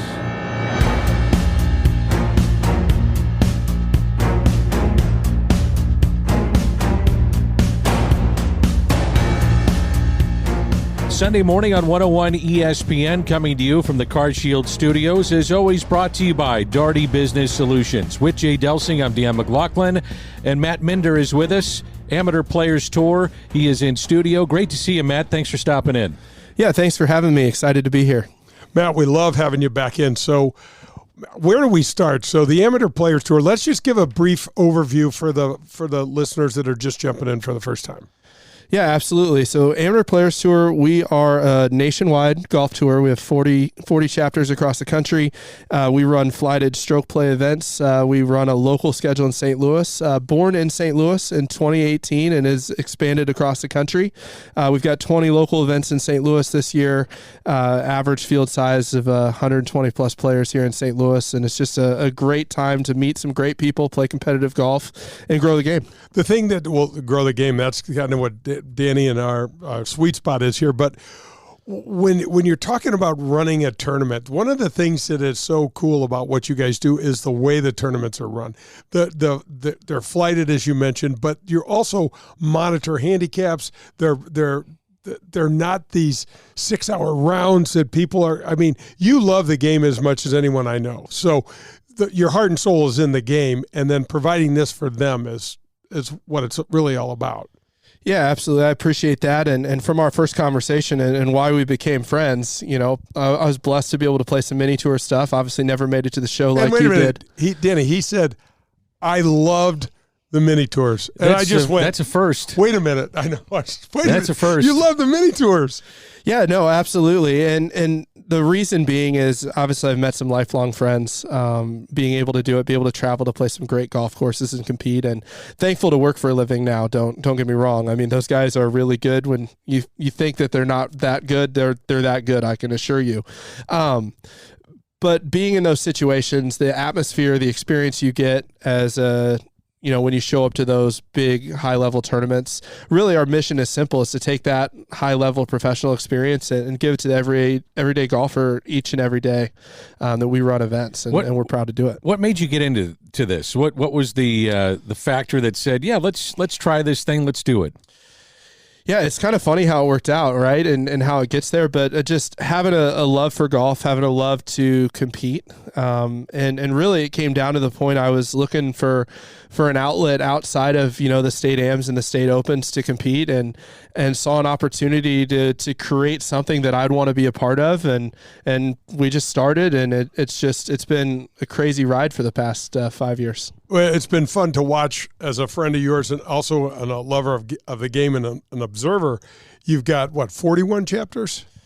40, yeah, more than that now. I think it's 42. 42 but chapters. I lose track, to be honest. Your membership numbers are great. We don't need to necessarily go in there. It's in the thousands, and it's growing all the time. But what I love about it is that St. Louis has such. It's really kind of a hub for the entire tour. Yeah, absolutely. The St. Louis tour is obviously our largest chapter, being the original. Finished last year with 370 members. Our average field size, like I said, is over 120. But the thing I love about it the most is the community, the golfing community in St. Louis has been such a great support to us. We've got so many fantastic private clubs, and the top public golf courses are all on our schedule. And so our schedule is really a who's who of where you want to play golf in St. Louis. Matt Minder's our guest, and again, Amateur Players Tour. So I sign up for this. What am I getting? What am I getting? You are going to sign up for I am. So I know you are. What am I getting involved with? Yeah, absolutely. So the membership fee for the year is $125. We'll talk a little later. We do have a Folds of Honor partner opportunity as well that includes a donation to Folds of Honor. But you're going to get access to play all of our tournaments. You get access to your tournament index. We do live scoring through our app. You'll get all your stats and everything tracked there. You can join our hole-in-one club if you want to. But we just announced all of our benefits this week, and we've actually got a $200 benefit package from our sponsors that you're going to get immediately back. And so first, with our title sponsor, Worldwide Golf and Global Golf, you're going to get $50 of global cash, which can be spent on globalgolf.com, which is the largest e-commerce golf site in the world. So just $50 to spend. You can get Pro Vs, you can get shoes, you can get balls, you can get clubs, whatever you want. You're going to get $50 in our pro shop to spend on our swag. You're going to get $50 off a polo from Turtleson, which is a great American-made, American-owned company. And then also we just are getting ready to announce, well, I guess we'll break it here. We started an outerwear partnership with Sun Ice, which is one of the big up-and-coming brands, and so you're going to get $50 off apparel at Sun Ice as well. That's fantastic. One of the things, let's talk a little bit about how you monitor handicaps, because Danny and I have gotten ourselves in plenty of games over the, last several years, and we just shake our heads at some of these guys that never make a putt they don't need. You know what I mean? So, there goes another 10 handicap shooting 66. Yeah, right. Yeah, no, absolutely. Things that keep me up at night. Let's just talk about that. I think it's really important. Number one, we were the first amateur tour to implement a true handicap committee. So we have a handicap committee chairman that oversees our handicap process across the entire country.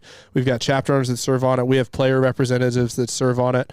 But specifically down to the local level, we've implemented a ton of policies that we've learned over the first, 4 or 5 years of doing this that have really started to help. In a lot of ways. And the first thing is, for new players, you're coming in, we don't have history on you, we're flighting you, you're 12-month low of GIN. We're looking at if you came from another tour that has an index, we're looking at that, and we're taking the lowest index we can find, and that's where you start at. No questions asked. That's where it's going to be. And then as we go through, we have a process through the first few rounds, the first 7 tournament rounds, where we're looking at every piece of data applicable, meaning we're looking at your USGA index, we're looking if you're playing in other tournaments, we're looking at those scores, and our handicap committee has the sole authority to move someone up or down, and we're paying very close attention to that. And then once you get in, we're keeping a tournament index of your tournament scores, and we've seen over the data that after 7 rounds, we've got a pretty good idea, and then that index takes over as what we look at. But we do a ton of research on the back end. I mean, I challenge anybody that thinks it's crazy. Come out to an event. I'll show you my spreadsheet. We look up everybody's index for every event. We look at their GIN, their 12-month low, what the low round of that 12 months is, so we know we have all the data points. And if you don't have a handicap, you can still join the tour. I think that's important. We'll reach out. We've actually developed a questionnaire to really hone in on things. And it's not just hey, what do you normally shoot and what tees do you play from, which is what everybody does. But we actually dive into the background a little bit and really and we found that those answers have helped us to place people in accurate. And frankly, if you lie to us, we will protect our fields. So men and women involved in the tour? Yeah, absolutely. So women play a similar course rating and slope for tee boxes to the men. So if the men's, slope and rating of a tee is 71.2, we're going to find, women's distance, we'll create a custom tee that gets them to a 71.2 to make things equitable. How many levels do you have? So if you're shooting, let's say you're 10 handicap, another guy's 18 handicap, another one is a scratch, whatever. How do you figure out the levels? Yeah, no, absolutely. So we have 5 different divisions to create equitable play on the tour. So, we name them Division 1 through 5, super creative. 3.4 and unders, Division 1, up to 18.5 and overs, Division 5. There's a senior option in every chapter. Some of our smaller chapters do a senior net option. In St. Louis, we've got 5 divisions for seniors that go the same. You can play the open division, the senior division, or, basically you pay the prize pool. It's like $30 a tournament. You can play them both at the same time. Yeah, that's fantastic. I just don't want people to get the impression that, you've got these guys that are sitting in, and I've seen this happen. I know people won't really believe this, but I've seen this happen where people will sit in the weeds and wait for a tournament to come in their area or in their course, and they'll actually come in with a bad handicap and wax the field, and it just kills the competition. It makes it no fun. So that's fantastic. It's also, there's something for everyone. And you also have a year-long points competition that if you're interested, it's perfect. Yeah, absolutely. So we run a local player of the year on the St. Louis level. Last year we paid out, it was over $11,000 in bonus prize pool. So all 10 of our player of the years took the USGA Max prize home, which is $1,000 in bonus. And then we also have the Global Golf National Player of the Year, if you want to compete for that, to be the number 1 player across the country. We actually had 3 from St. Louis that were National Player of the Year last year. So we had a historic season in St. Louis. So we had some guys that really accomplished a lot, which was cool to see. If I sign up in St. Louis, we're basically a St. Louis audience. Where am I playing? What am I doing? Give me the rundown of what happens. Yeah, absolutely. So we've got 20 local events in St. Louis starting March 17th is the opener at Stone Wolf. On that schedule, you've got all the top public golf courses. Obviously, Ann Breyer, Gateway National, Missouri Bluffs top that list. Spencer T. Olin is another great golf course. And then we've got 7 private clubs. So we've got a 36-hole one-day event at Norwood Hills. We've got Winghaven Country Club, Persimmon Woods, Lake Forest Country Club. I'm on the spot. St. Clair Country Club.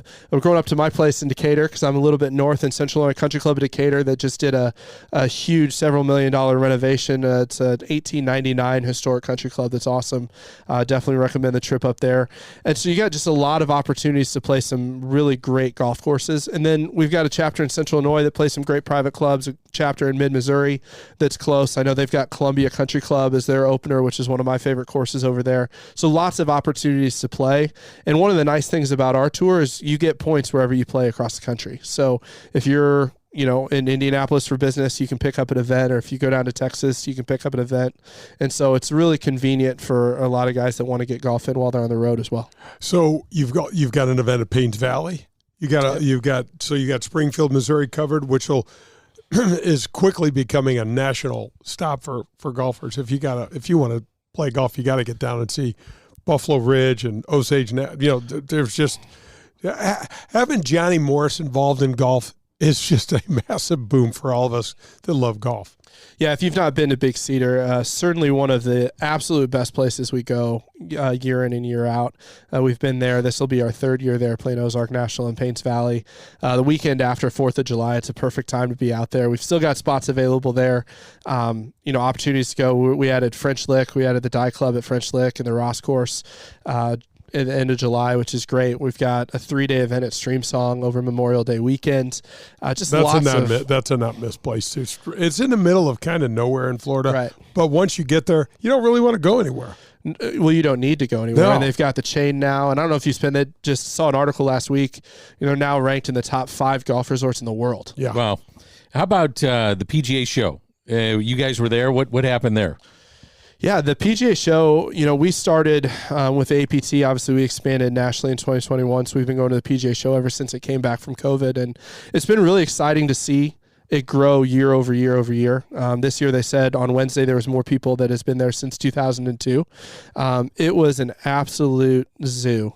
Obviously Nathan Carnes from St. Louis is down in his PGA secretary role, was able to run into him. He's doing fantastic things. Shout out, obviously, John DePriest, received the PGA Patriot Award. That was really cool to see on Wednesday. From the East Side. He and his family have been, it's generational how they've helped and grow the game of golf, and what they've done for the veterans and everything is amazing.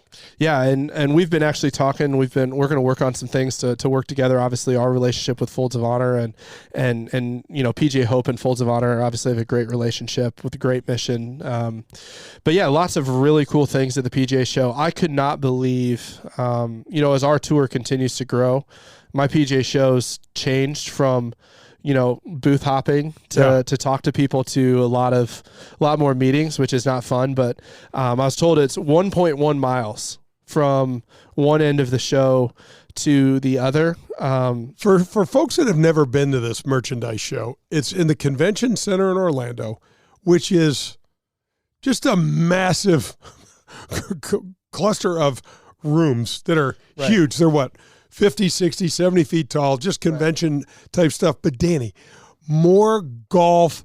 There's golf junk. There's golf greatness. There's just the Scotty Cameron putter covers are displayed in this cool, almost like a museum sort of effect, that are super cool. And then you'll get other things that aren't that cool. But for a nerdy, like the three of us. So you can geek out there. You just can geek out and go into anything. You're like, what is it? You'll find something. You can't possibly see it all in 3 days. No, it's not possible. My favorite, though, I've got to give you, I wish we had like video so we could show, because I've got photos. But Callaway, have you seen the new Sphere in Vegas? Yeah. So Callaway Golf, their booth, and you walked into it, they had one of like the Chrome Soft golf balls, except it was like a miniature version of the Las Vegas Sphere. They kept putting different things on it all week. So it project all sorts of... It was the coolest thing. Like, if I had to give an award for the coolest thing I saw at the show, Callaway Golf, like... Did TaylorMade, Titleist, Callaway, were all the big guys there?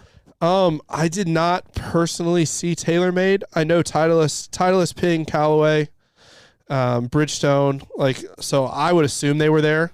There's usually anchor companies, like the big three, the big five, the big whomever. The Callaway golf booth was. there was a huge apparel booth on the apparel side, and then a mile away they had the. And I bet you they booth. had 50 people servicing, 50 Callaway staff people. It was unbelievable. Yeah, it's amazing. How about the charitable component of what you're doing? And in particular, you mentioned it a couple times, but Folds of Honor. Yeah, we couldn't be more proud to be partners with Folds of Honor, just the integrity of that organization. I think it's important to notice Charity Navigator, they got a 4 out of 4 star rating. 91% of every donation that goes to Folds of Honor goes directly to scholarships. So was able to attend. Folds of Honor throws a little party every year. We're able to be down to, and we were able to hear from Lieutenant Colonel Rooney and his team. And the thing that struck me, number one, is Folds of Honor was able to provide 45,000 scholarships this year. So multiply that times $5,000 a piece, and it's a huge number. But the thing that humbled me the most, that I think is important, and I know so many people in the St. Louis golfing community raise so much for Folds of Honor. They do. And we're proud to partner with each of them. But the thing that struck me from the whole week that I can't think about is they turned away 4,000 eligible scholarship recipients last year. Wow. So the need is still so great. With everything they're doing, every single scholarship recipient we talk to is just, it's a jaw-dropping experience when you learn what they've been through and how much they appreciate the opportunities of what Folds of Honor provides. We're blessed to play just a really small part in it, and we love them to death. You wrote them a massive check last year, though, for an organization that's been in business for 5 years now. You guys wrote him a 6-figure check. That's amazing. Yeah, absolutely. We were blessed to write a $100,000 check. Our goal at the beginning of the year was to raise $50,000, and then it quickly turned to $75,000. And it says something about the community of our members, not just in St. Louis, but around the country. Their generosity and it's not. us doing it. It's our members stepping up and making a legitimate impact. It's really awesome. Matt Minder is our guest, and again, Amateur Players Tour, which is based basically in the Midwest right here in St. Louis. So I sign up. I'm having fun. What's the reaction of people that play on the tour? What are the people saying to you? Yeah, I think the biggest thing to talk about is just the camaraderie in the community, the ability to play competitive golf. Certainly the thing that everybody says, am I good enough? We get that all the time. We're running Facebook ads right now, and if I had $20 for every time somebody asks me, am I good enough to play on this? What do I experience?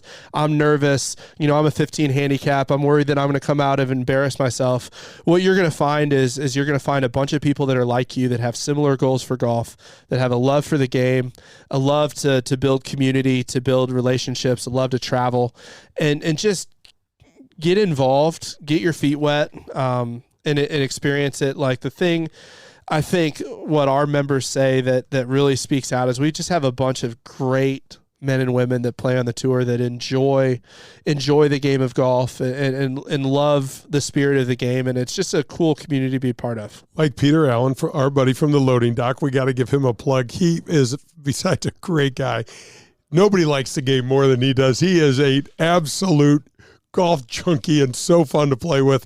And it just takes the camaraderie to an entirely different level from member to member. Yeah, it's fun to see and hear the stories and see the people that are put together, from whether just in St. Louis or across the entire country. If you travel to different majors, it's I hear a lot of, one of our members, I won't say his name so his friends in St. Louis don't get mad. But he came up to me a couple of weeks ago. He goes, "Man, I just want to let you know I have more friends on the APT than I do back at home.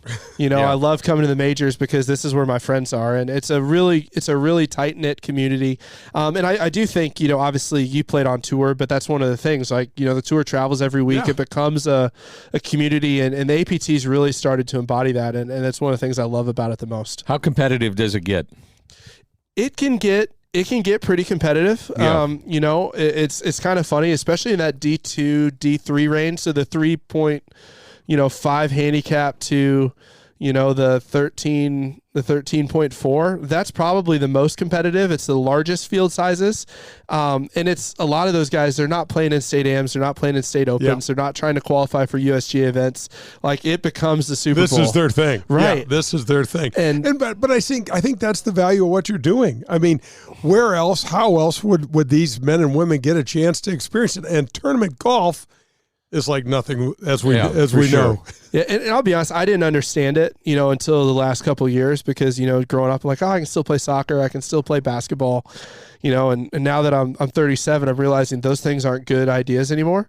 And so where else can you get that competitive edge? I grew up and I was competitive at everything, right? I played every single sport. I was ultra competitive. And as you get older, like, where do you get that opportunity? And this is a great outlet for that. Well, your body doesn't hold up. That's part of the deal, too, is that golf you can play your entire life, and I'm sure you're finding age ranges all over the place with what you do. Yeah, absolutely. I mean, it's 18 to, I think our oldest member on tour is like 92. That is so cool. That's that is fun. Really cool. What's the best way to sign up? So we have a lot of people listening, and they're curious about this. And do you have to play in every event? I mean, how does it work? Yeah, absolutely. Well, the easiest way to sign up is to go to amateurplayerstour.com. As far as how it works, you sign up for a membership, adds you to the community, get $200 of value for the $125 investment. You can play in as many events as you want or as few events as you want. There's no minimums. So probably the average person in St. Louis of a member is going to play between 8 and 10 events. And so don't look at a 20 event schedule, let it freak you out. Our player of the year is limited how many events you can count so you can compete in it. You don't have to play 20 events to be competitive. You're not going to play 35 events and run off with a player of the year, right? You kind of set your schedule. You can play events in any chapter in the country. You can play the majors if you want to. And then everything culminates in our North American Championship and our Senior North American Championship, which is going to be in Myrtle Beach, South Carolina this year. And we have rolled out a fantastic lineup for that, and it's going to be a great trip. Matt, just thanks so much for jumping in here. We're going to stay up with you all year long. We love your energy, your passion for the game. It's fun for us. I don't know how I'm going to keep this guy from joining every damn tournament. I know he is. You talked about the first time we had Matt on your show. You're like, oh, I'm doing this for sure. I'm signing up. Yeah. I don't know how many events I can play in, but I'm going to play in a few. And I've got to give my partner the ultimate props. Oh, here I we have go. seen, and I mean this sincerely, I've seen everything. I've seen everything in the game. Everything you can imagine. Good, bad, and different. Our good buddy Joe Sheezer hit a drive one time.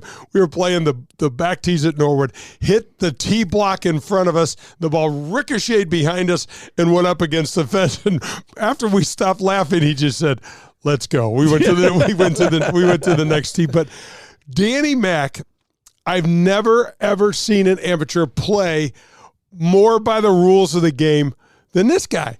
I mean, I've actually tried to go, just take the putt. Don't pick it up. I don't want to take it. I might miss it. He's not trying to. He wants to legitimately know what his handicap is, and I've never seen anyone do that to the degree that you do it. Handicap was going the other way, though, by the end of the season. It was going the wrong way. You went down quite a bit at the beginning of the year, and your chipping got great, and then the dog days of summer, a couple wheels fell off there. Yeah, so that would be my concern is that, I'm a guy that tries to play it legitimately. You talked about this earlier, and some people, not so much, but you've got a way to kind of navigate that. Yeah, we go to extraordinary lengths in the homework that we're doing. That's the key to, without giving away all of our secrets, but that's the key to bring in new people at their 12-month low, right? Sure. So we're looking at, and I think the hardest thing, and if there's something I'd love the USGA to clarify over the years, is that a handicap, right? I'm yeah. You're well aware. Yeah. I'm well aware. Yeah. Is that your handicap's about your potential. You're not supposed to shoot it every time you play. Right? You get into where you shoot it 25 to 35% of the time. That's what you're supposed to shoot your handicap. So flighting someone at the 12-month low shows what the potential is. And when we're doing it with the entire field, because the hard thing is the traditional golf tournament. We just can we pick on the charity scramble for a minute? I'm not going to name any names. Is you come in and get a handicap, nothing's verified, and everybody lies by 3 or 4 shots because that's what you have to do to be competitive, right? We've all been there. We've all played in it. You've all had the B-flight guy that all of a sudden shoots 2 under and you're like, what just happened? Yeah.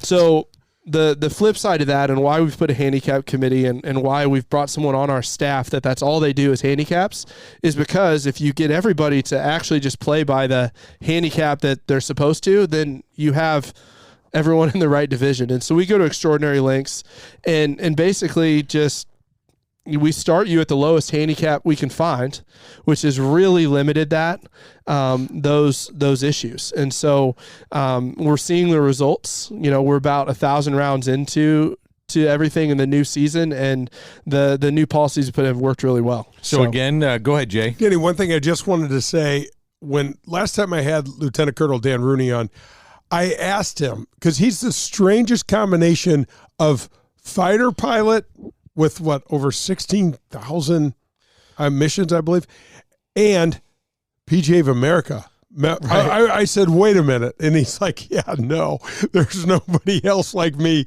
in the entire world. And thank God. I mean, he's just an amazing guy. The energy that he has. And between the two of us, we can put out a full diamond of daughters. Right. He's got 5. Well, between all of us, we got reserves. I got my 2. Yeah, I got my 4. Yeah, so anyway. Well, let's give that again. The website, best way to sign up. Yeah, amateurplayerstour.com. You can also search Amateur Players Tour. You'll see us in Google or Facebook, social media. But amateurplayerstour.com. You sign up, $125. We're going to give you $200 in credits right back. Thanks to our wonderful sponsors, Worldwide Golf and Global Golf, Turtleson and Sun Ice, and get in on the fun. The biggest thing is don't think you're alone in what you're thinking. There's a bunch of people that have been in, and get involved in the community. You're going to find out there's a bunch of people like you, and you'll really enjoy the tournament experience. Our mailbag has gotten busy as hell. So, folks, if you forget that, Jay at Delsing Golf, just send Danny and I an email, and we'll get you all connected to Matt. Sorry about that. No, Matt, thank you. Thanks for coming in. It's great to be with you, Matt. Thank you. It's always fun. Matt Minder, again, Amateur Players Tour, and we'll be back with more. This is Golf with Jay Delsing.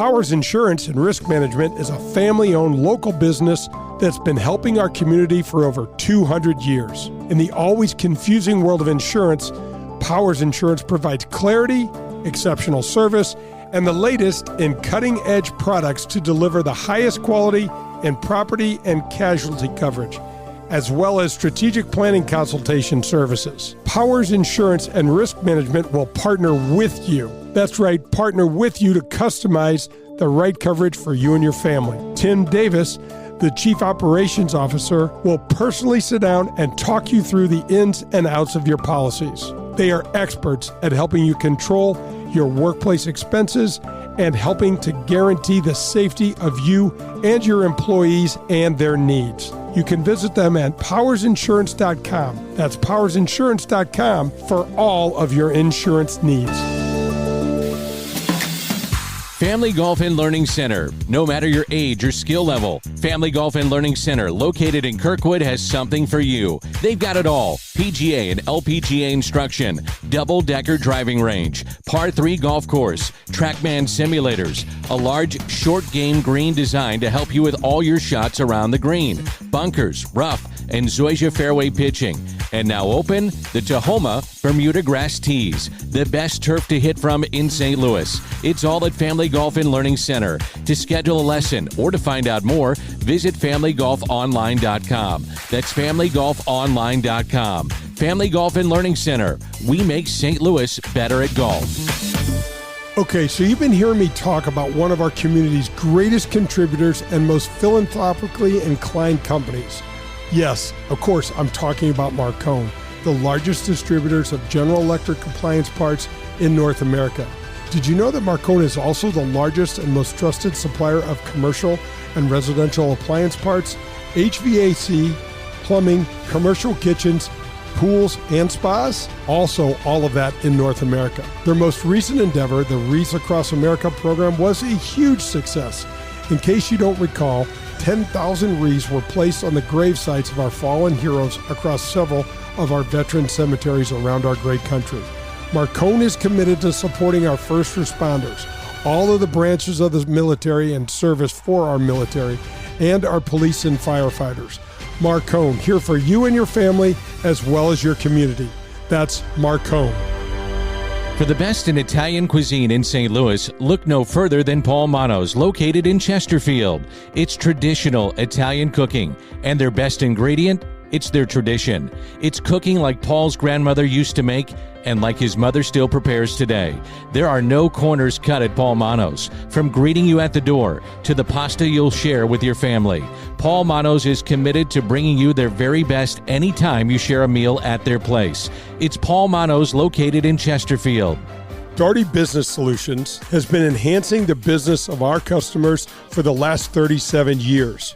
How do we do it? Through our expertise in technology, better use of data and analytics, artificial intelligence, and machine learning. We roll up our sleeves and collaborate. We build applications and effectively communicate with our partner clients to bring their goals and objectives to the finish line. Our award-winning Access Point program is a community game changer. With nearly 100 students in the program, mostly young African-American females are making between $55,000 and $60,000 per year right out of high school. That's right, $55,000 to $60,000 a year right after high school graduation. That's when they begin their training. CEO Ron Daugherty believes the talent is equally distributed, but access to that opportunity is not. So here's Access Point, providing more and more opportunity for those in and around our community. It's Daugherty Business Solutions.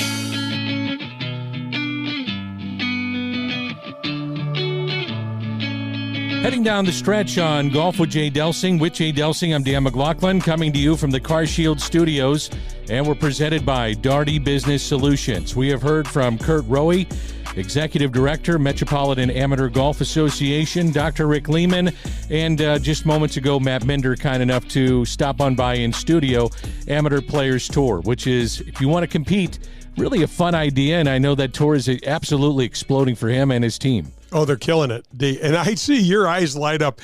Wait a minute. When did we when did we initially have him in here? But whenever we did, I saw you like this. I'm in. The little, I knew. And I said this I'm ready in to get interview. my butt kicked. It's okay. I said this in the interview with Matt, but I'll say this again. I've never met anybody that plays more by. I'm not kidding you.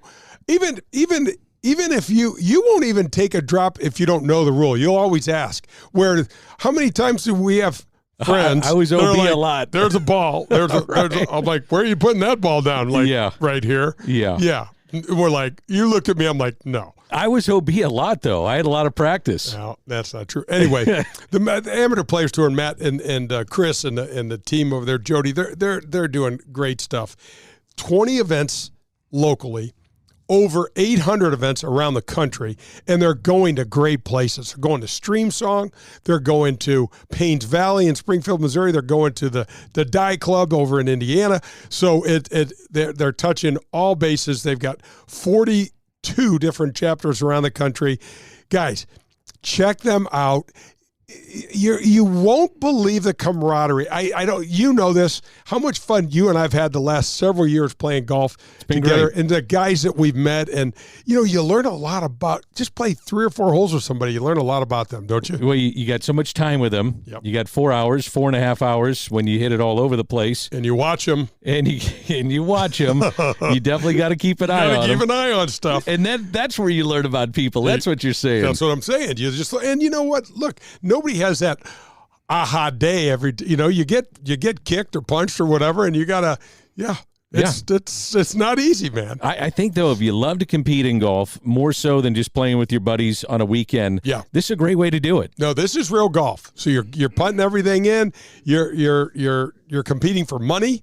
It's not a lot of money, but it's still, I think what the top prize is, they max it out for the USGA specs. It's $1,000, and then there's other trophies and the Player of the Year. So it's just their version of like the Masters Open. They've got majors, which is cool. They got majors, and they're worth extra points in the season long series and things like. It's just fantastic. Yeah, it's fun. It really is. And the other thing is, Matt, I mean, he's right up there with us in terms of golf geeks, man. He loves it. You better love it if you're going to do what he does. I know he loves it. I mean, this dude said he loved the mini tours. I looked at him like, you're out of your mind. What's wrong with you? Right. You like sleeping in your car? That's when I think of mini tours. That's what I was thinking. Sure.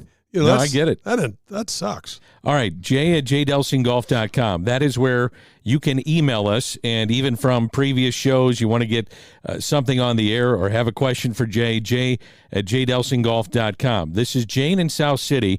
Guys, heard you talking about the winds at Pebble Beach. What's the best way to hit a knockdown? Okay, so Jane, thank you for Jane writes us questions all the time. Jane, really appreciate you reaching out to us. So the best way to hit a knockdown, the first thing is the ball position. You've got to get the ball. So let's pretend you're a right-handed golfer, or say you're a right-handed golfer. The ball has to get back towards your back foot or your right foot. Now, what's important with that, Jane, is do not let your hands go way back there.